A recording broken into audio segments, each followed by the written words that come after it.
First of all, as we come off this enforced break due to internationals, Mark Roberts, how's he coming along with his fitness? Yeah, he's in a really, really good place. He's been training the last probably week or so. So he's in a good place. We had a bit of an in-house game over the course of the international break, just between ourselves, and he was involved in that. So, no, really pleasing for Robbo to be back involved with us. So, in terms of kind of injuries and where the squad is at, we're pretty strong, really.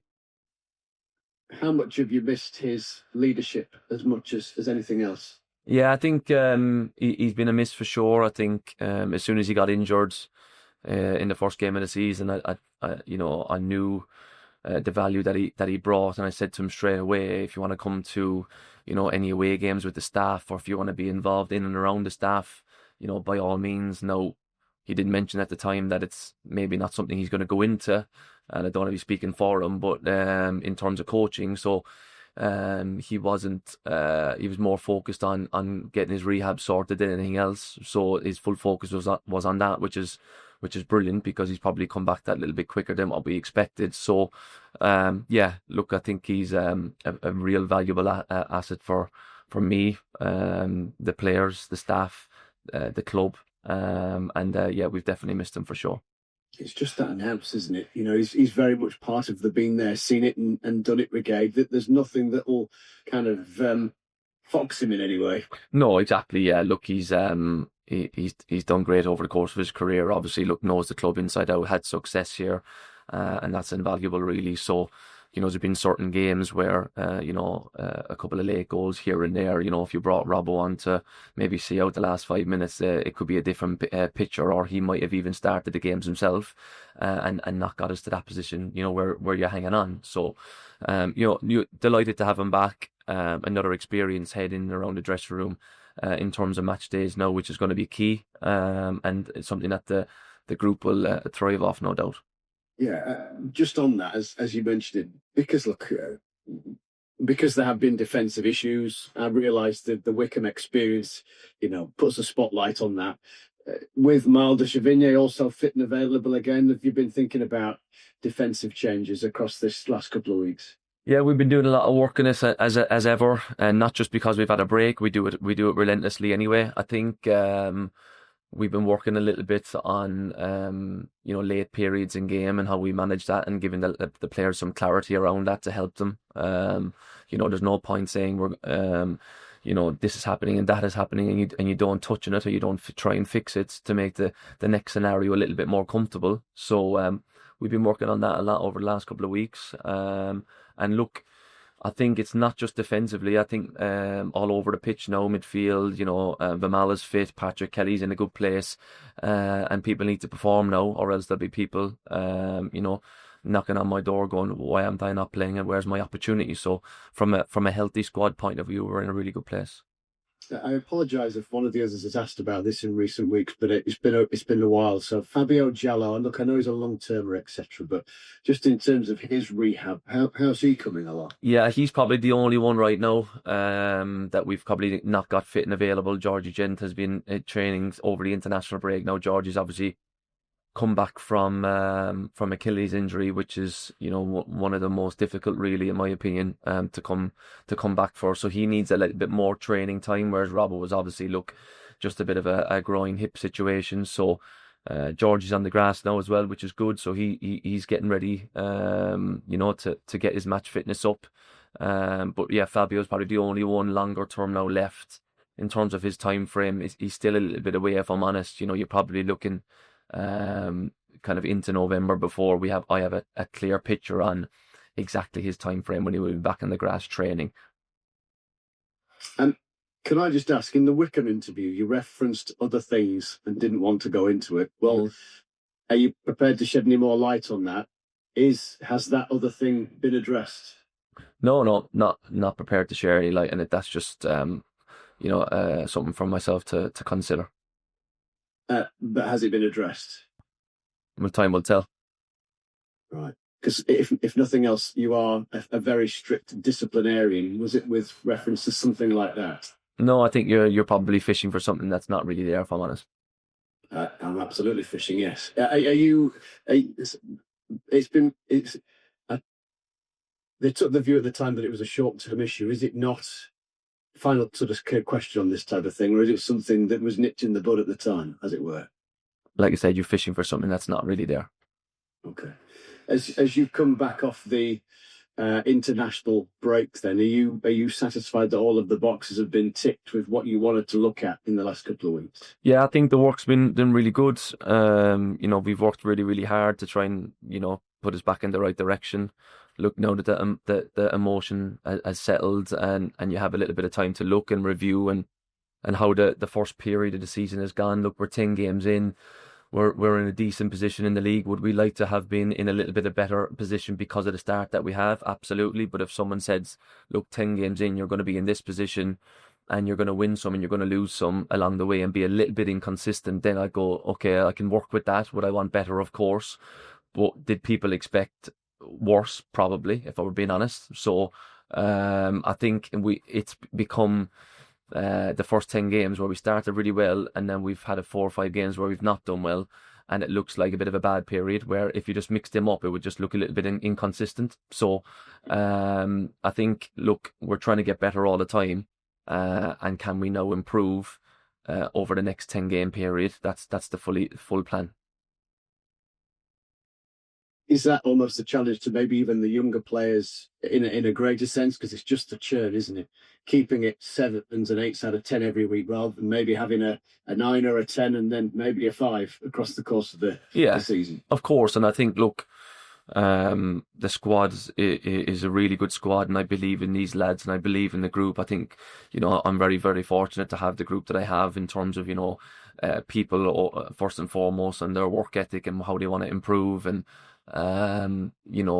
is it a young squad?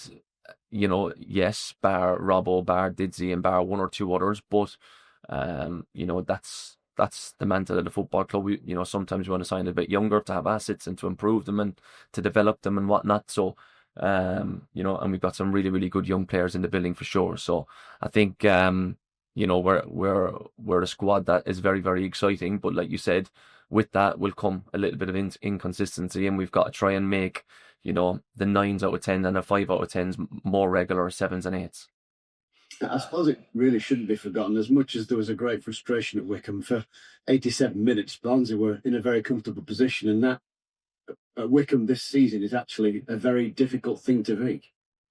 Yeah, I think that was the most frustrating thing, really. I think, look, you can accept a late goal, if the game is, transitioned and end to end and whatnot, but we just felt so comfortable in the game. That's what was the most disappointing thing, really.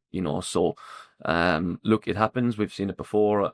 I remember, Sheffield United against Aston Villa, 3-0, 3-3, and it can be the best thing that ever happens to you. And hopefully, look, you're looking for a scenario like that we look back at this period and go, you know what, we come through that in a stronger position and work through it, and hopefully we'll get into a better position off the back of it. You've got a fascinating run of fixtures coming up, not least because they're all Yorkshire teams, and starting with Bradford. What's your assessment of them and how they've kind of attacked League One this year? Yeah, they've done amazingly well. Went to watch them against Rotherham just before the international break on the Thursday night. Really gung-ho team, lots of runners forward, lots of pressing, aggressiveness, and throw numbers into the box constantly when they want to go and win games. Add the atmosphere that will be at the weekend, it's teed up for a very exciting game, that one that I'm certainly looking forward to. They're a really good team that we need to be fully aware of. They're riding a crest of a wave at the minute, from League 2 into League 1, and their bounce is fully there. So, very, very dangerous team that we need to be ready for. And we need to, be fully focused on the task ahead for sure. And if people do perhaps paint the picture that things have tapered off a little in recent matches, there's nothing quite like derby matches. Players. Sorry, you just broke up there. Oh, sorry. No, you're okay. In terms of derby scenarios with intensity and atmosphere, whether it's at Oakwell or clearly in this case Valley Parade, etc. Yeah. If anybody is sort of a little bit, low, there's nothing quite like a derby atmosphere to kind of set the juices flowing again. Absolutely, yeah. It's a really, really exciting game. You look at, certain fixtures, at this level, and Bradford away with a big crowd, Huddersfield home and away, and Bolton's and Cardiff's and these guys, the ones that bring the big attendances are the ones that get the juices flowing. Every game is exciting, of course, and you want to win every game, but there's this added spice to certain bigger games. I used to have it with Derby at this level, where everyone came to Pride Park and it was like their big game. So it's something that's really, really exciting, and one that the lads, like you said, should be really, really excited for as well. Yeah, in your experience, and look, Barnsley fans won't have forgotten the goal against Leeds United either, of handling these occasions so that you're always kind of on it in such circumstances. Yeah, absolutely. And I think the big thing and my message to the players is that whether it's Bradford or a smaller crowd in Northampton, you need to be on it constantly. But I get that these are the games that the players tend to be, a little bit more excited for because of, Yorkshire Derby attendances, and it's like a game higher up the levels, isn't it? So, and that's what players aspire to get to. So, yeah, look, it's a really, really exciting game, and it kind of reminds me of first game of the season when we went to Plymouth, and big crowd and big atmosphere, and we got a result. So I'll be looking for a similar performance, heading into the Bradford game as well. Brilliant. Best of luck. Thank you. Cheers. Thanks. Cheers. Kind of just one more injury one. David McGoldrick, he had I think it was a groin issue going into Wycombe, didn't come on. Is that sorted now? Yeah, no, all fine, Doug. No, all good. Like I said, bar Fabio, really, we're in a really healthy position from that point of view. Okay. Obviously, you've had 2 weeks since the Wycombe. You were pretty annoyed, I would say, probably fair to say, on the sidelines after that, understandably. How did the sort of, for you and the players, how do you sort of process that over the 2 weeks that you had in terms of looking at analysing and moving on? Yeah, just like any game, really. You just have more time to dwell over it and understand it and learn from it. I think just like any game, we reviewed it, we watched it, we really had an important period now where we looked and we said, look, what can we improve on? Just like the last international break, and hopefully we'll come back in a stronger position from it, really.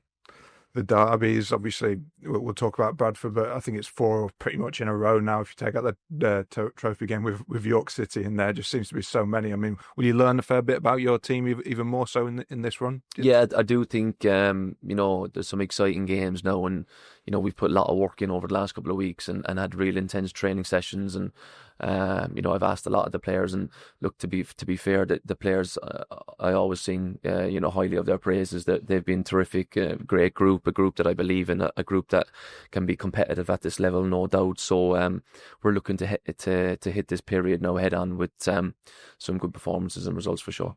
Bradford won every game at home this season. Obviously, as you mentioned, big crowd as well. I mean, could be seen as an intimidating place to go, but do you hope that your guys thrive on it? Yeah, exactly. Yeah, look, no doubt it will be a challenging game. They're high in the league, and they're on that crest of a wave, like I just mentioned from last year as well. But it's one that the lads should be so excited for. Will people fancy us? Maybe not, but in-house we'll be ready to go and hopefully, put on a good showing that gets us a result that we're looking for. Obviously, a player that you'll know well in their team is Stephen Humphreys, who moved across Yorkshire. Obviously, I think a contract was offered by Barnsley. Obviously, went to Bradford. I mean, what can you say about that and the threat that he might pose for Bradford? Yeah, no, look, obviously, know Humps very, very well.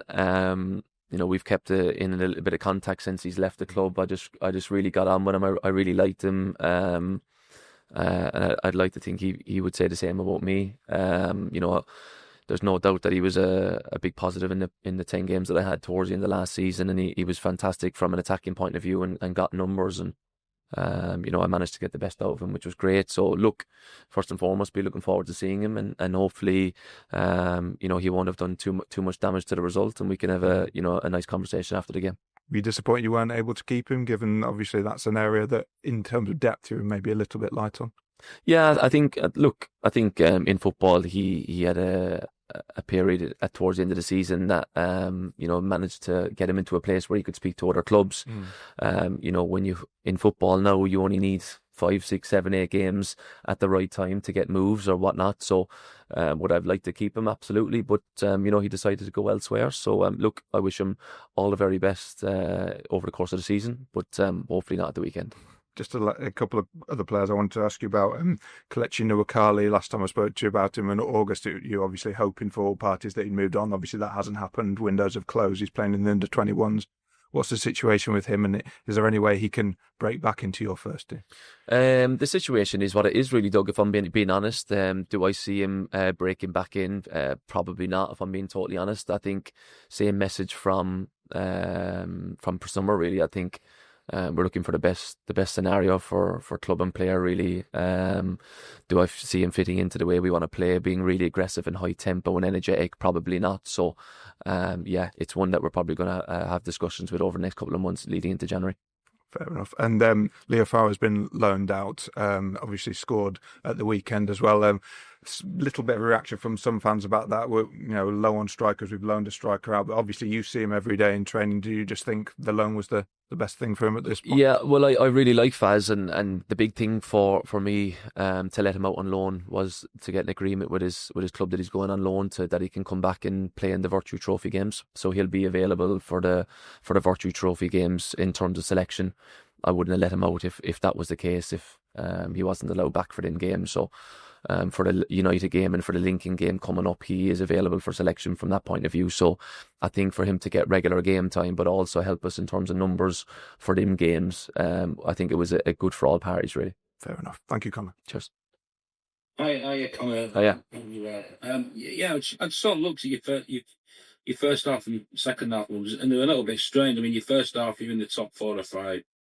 Your second half, I think you're sort of 19th, 20th. But you sort of look at it after half time, you're really strong, aren't you? So you got quite a few goals straight after half time, and wondering what you put the issue down. Is it? You think it is concentration? That's one of the sort of big things. If I knew it, we would probably have stopped a while ago. So that's the that's the $1 million question. But no, look, I think the late goals has been touched on. We've tried to do some work on that over the last couple of weeks, rather than know it's there or not do anything about it. I think that would be pretty naive. So we've tried to come up with clarity for the players and how we're going to handle that, and hopefully that plan will come true. It's just like anything else, People made a thing about the home form. We've addressed that in certain ways this year, and we've got the better of that so far. So it will be the same now with these scenarios moving forward. Something else will crop up in a month's time, no doubt, where you'll be asking me a question on can we fix this or whatever. So there's just been a lot of work done on the thing that you've just mentioned there, really. Would it be fair to sort of label your side as a little bit streaky? Because not just we do, but even the last sort of year or so, really, they've had sort of clumps of wins and sort of had a few without a win, and it's just, I suppose, it's just getting that consistency you're talking about. Yeah, exactly that. I think, look, in terms of this squad right now, they're giving me everything, and I fully believe that we can come through this little phase and go on to good things. We just, like you just said, and I think everyone in the league will be looking for the same thing. Bolton will be, Huddersfield will be, Luton will be now with a new manager, just to trying to become more consistent. We're very capable of having a couple of good results, but can we then make that 3, 4, 5 results, a couple of draws along the way and not lose too many. Bradford have had that so far. Stevenage have had that so far, and we're trying to become that as well. When you look at Bradford, I mean, he's been in the job about 2 years, Graham, and he's picked a club up. He's got the culture there, the identity, and he's got credit in the bank, the supporters. Is it a bit like what you're trying to do all the time at Barnsley, really? I mean, he's sort of turning them around, and the fans have re-engaged, and of course that's what you're trying to do, really, isn't it, all the time? Yeah, of course. We're in the early days of the process that we're trying to go through. Look, we'll have bumps along the way. Started strong, we're going through a bump. I fully believe that work through it and not come off any of the messages or not come off any of the work that we're doing. You start to come away from it, or you start changing too much. People start questioning it, or we'll stay very consistent. We'll still work hard. We'll still be in early in the morning. We'll still leave late at night. and I'm a big believer that we'll come through it. With the table, I mean, you don't. I suppose a lot of managers don't really look at until Christmas. But do you have sort of this next block of games thinking where you need to be in terms of points and that sort of thing? So you're doing okay at the minute. Yeah, we're doing okay, but like I said, okay isn't good enough. We want to do better. Look, like I touched on before, we've got a squad that, mixed with young players where we're trying to mature them and develop them, and then we've got some older players along the way as well that are helping the group, of course. So, we're a group at the minute that we're trying to improve and get better and hopefully come on strong over the next few months. I think, like I said, if we had mixed our results, our first 10 results up, we'd just be probably saying, again, we're a little bit inconsistent. It just looks like we had a great start and a little bit of a downer period as we speak. So, coming a little bit more consistent now is the key. You mentioned about Hunt. I suppose the least surprising thing in the world when you saw he'd scored 2 goals in midweek in the cup game. I bet you probably weren't surprised. I mean, knowing him as a lad, you'll probably think he'll be desperate to be involved against you on Saturday. Yeah, of course. And look, when Holmes plays to his full potential and his full ability, he's a threat at the level. He was for me at the end of last year, and look, their club and their manager, without me going into any great detail, will know that as well. He's a big threat for this level. He's powerful. He's quick. He's got a technical ability. For the top of this level, no doubt. So look, he's a threat. He's a threat, no doubt. And I think if he is to get on the pitch or start or whatever that looks like, be someone that we're going to have to be aware of for sure. Yeah, I was going to ask you finally. You touched on it with Robbo, sort of getting players when they're injured, sort of senior players, getting them involved if they want to be. That's important, isn't it? I mean, it sounds like you probably had that at Derby as well. Yeah, of course, and we're very, very fortunate to have Robbo back now. And look, Robbo's someone that obviously I've have a long history with. Played with him now as manager, and he's been brilliant for me over the course of the time. I've been interim and permanent manager, and I'm just very glad that come match days, and fingers crossed it will be the case moving forward in terms of injuries, that he'll be on the in the dressing room and on the grass and traveling on the team bus, and because that kind of role model and that leadership is priceless, really.